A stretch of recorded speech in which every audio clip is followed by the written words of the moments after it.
And in a club environment, how can you get the volunteers, the helpers, the committees, the council and everyone to buy into what you're doing and support the programme? Well, it basically comes down to leadership. As the head coach, you are the one that drives the programme.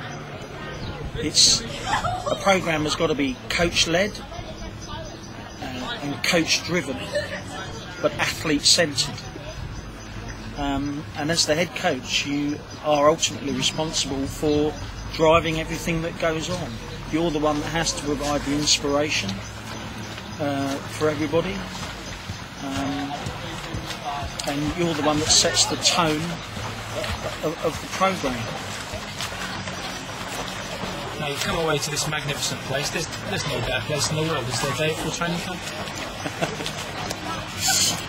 I've been to many places around the world, and this compares at least with any of them. You know, training camps, quite often you can come away on a training camp and find that it's probably not as good as the environment that you've left at home, and that's always a little bit disappointing, and it can be quite challenging. But regardless of the environment you find yourself in, you have to remain positive and make the best of what you have. But here we have a great facility, great weather, great water quality, good support, people that understand the needs of athletes and coaches. And I think probably of all the environments I've spent on training camps, this probably ranks as the best that I've been to. Now, you've had a lot of success with athletes, most notably James Hickman and Graham Smith among a number that you've had in your career so far. But it's not about the winning the medals at the end of the day. It can't just be about that. It's got to be about the journey as well, isn't it? Yeah, certainly. If it was only about the ultimate result, then 99.9% of young swimmers and young athletes and coaches might as well just, pack up and leave the sport now. But the fact that there are millions and millions of young people engaged in sport of all types around the world means that it has to be about something other than just the winning. Otherwise people wouldn't engage. I think sport, particularly for young people, is one thing that can unite people of different ethnicity, different nationalities, different religions.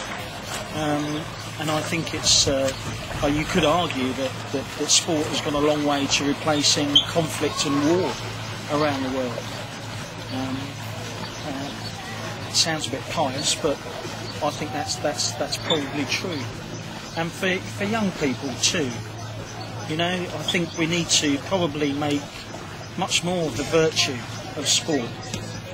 What it can do for them as an individual, how it can help develop their personality, how it can help develop a positive frame of mind, teach them that you're going to be successful in life and you're going to meet adversity as well, and how you deal with adversity will determine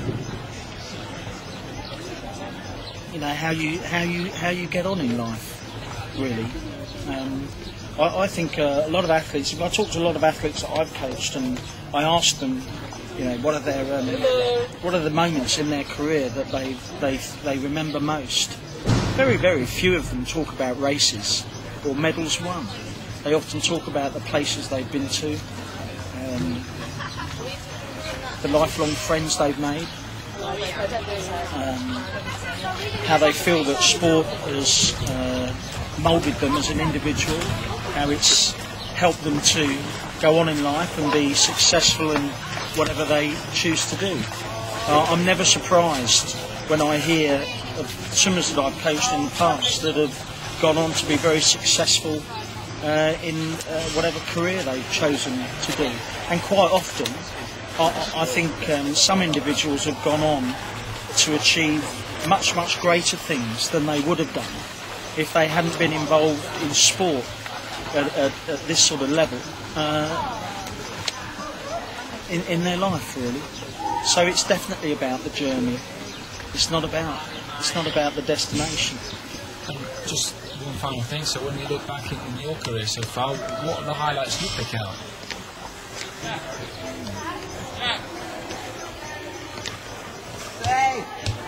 The highlights that I would pick out for myself would be the opportunity, I think, to travel around the world and to see and meet some exceptional people, really, whether they be coaches or leaders in their sport and athletes themselves. One of the highlights for me in 1996 was meeting Muhammad Ali at the Atlanta Olympic Games. Things like that are the things that I remember most. Obviously, your athletes doing well on the international stage, that always stays with you. But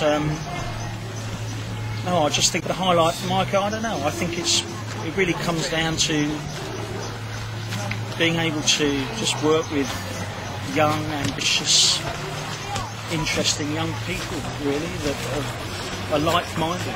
I would have loved to have been an international athlete myself, but I didn't have the talent. And I guess it's kind of why you get a little bit frustrated sometimes with athletes that have the talent, but perhaps don't necessarily have the right attitude. And I kind of see it as my mission in life, really, to help them develop the right attitude so that they can all reach their full potential, I guess. Again, it sounds, at risk of sound pious or pompous, but I guess when you analyse it and you look at it, that's actually what counts more than anything else. Thank you.